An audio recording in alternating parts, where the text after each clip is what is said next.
The future of transportation isn't a single big leap into sci-fi. It's a layered rollout that builds over time. Over the next decade, electric vehicles and micromobility will continue becoming everyday staples. In the 2030s, self-driving robotaxis and flying air taxis will begin scaling beyond pilots and demos. Hyperloop, if it succeeds at all, will likely arrive last and mostly for freight before carrying passengers.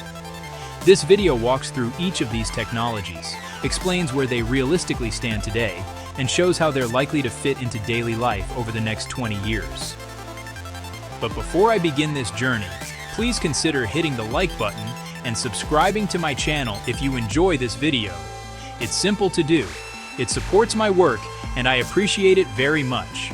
Thanks for watching and helping me get to 1,000 subscribers. Okay, let's go. Electric cars and trucks are already past the early adopter phase and are moving into the mainstream. By the mid-2020s, global EV sales are expected to reach roughly 1 in 4 new cars sold, driven primarily by China, Europe, and the United States, which together account for the vast majority of today's EV market.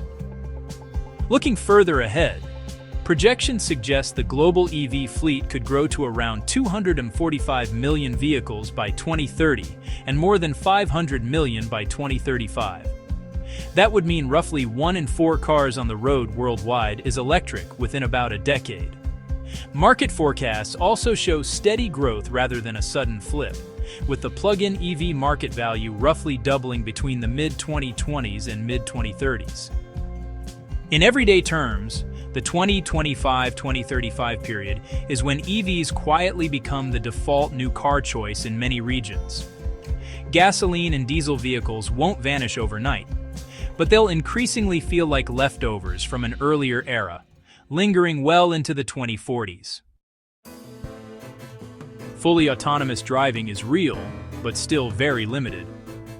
Level 4 robotaxis already operate in a handful of cities in China and the United States, typically within tightly mapped and carefully controlled areas. These systems can drive themselves without human input, but only under specific conditions. Most expert roadmaps now expect large-scale robotaxi fleets to operate in perhaps dozens of cities worldwide by around 2035, mostly as shared services rather than privately owned cars.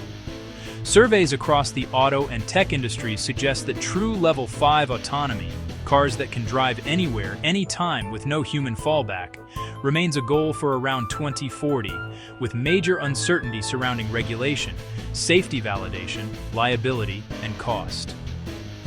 For daily life, this means robotaxis will likely become a normal option in major metro areas during the 2030s, especially for commuting, errands, and nightlife. Privately owned, fully self-driving cars, however, are likely to remain expensive and relatively rare well into the 2040s. Electric vertical takeoff and landing aircraft, better known as eVTOLs or air taxis, are moving from flashy prototypes to early certification. Several companies are targeting initial regulatory approvals in the mid-2020s, supported by aviation authorities like the FAA, EASA, and CAH, which are now aligning on safety and certification frameworks. Early air taxi services will initially focus on short-range, point-to-point routes, often connecting airports to city centers or linking dense urban hubs. At first, they'll be expensive, capacity limited, and feel more like premium helicopter services than mass transit.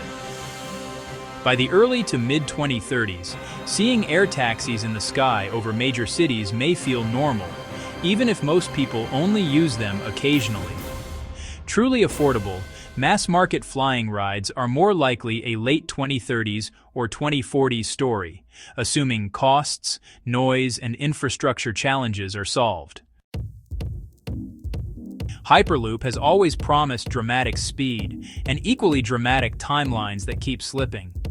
Early claims of commercial systems by the late 2010s never materialized, and most projects remain at the test track or conceptual stage. More cautious analyses now suggest the earliest plausible commercial Hyperloop lines could appear in the early 2030s, most likely for freight rather than passengers. Cargo routes avoid many of the safety, comfort, and evacuation challenges that make passenger Hyperloops so difficult. Passenger services, such as short airport-to-city links, are typically projected for the late 2030s or even the 2040s. Of all future transport technologies, Hyperloop is the most uncertain. It may find niche success in specific corridors or fail to reach widespread commercial use at all. While flying cars grab headlines, micromobility is quietly reshaping daily transportation right now. E-scooters, e-bikes, and other personal electric vehicles have become go-to solutions for short trips and first and last mile travel in dense cities. The global micromobility market is projected to approach around $90 billion by 2030, supported by city policies that favor bike lanes, car light zones, and reduce congestion. Research shows these vehicles can meaningfully reduce car dependence, especially for short urban trips, though challenges remain around safety, infrastructure quality, and limited cargo capacity. In practical terms, micromobility is the earliest future transport technology to truly go mainstream, with strong momentum continuing through to the 2030s. In the 2020s, electric cars, trucks, and micromobility become normal, while robotaxis and air taxis appear as limited pilots in select cities. During the early 2030s, EVs dominate new car sales. Shared scooters and e-bikes are embedded into city life. Robotaxis scale across dozens of major metros, and the first commercial air taxi routes, and possibly freight Hyperloop lines, begin operating. By the 2035-2045 window, transportation in many global cities feels unmistakably different. A typical mobility mix includes electric cars, on-demand robotaxis, shared micromobility, and the occasional ultra-fast ground trip or air taxi ride. Human-driven gas cars still exist, but they're no longer at the center of everyday movement. The future of transportation won't arrive all at once, and it won't look the same everywhere. Instead, it will roll out in layers, starting with electric and small, shared vehicles, followed by autonomy and urban flight, and capped by a few ambitious long-shot technologies. The real transformation isn't about one breakthrough moment, but about a steady shift toward cleaner, more flexible, and more on-demand ways of getting around. Are you excited about what the future holds? Leave me a comment, then check out some of my other videos. Don't forget to hit the like button and subscribe. Thanks so much for watching until the end, and we'll see you at the next one.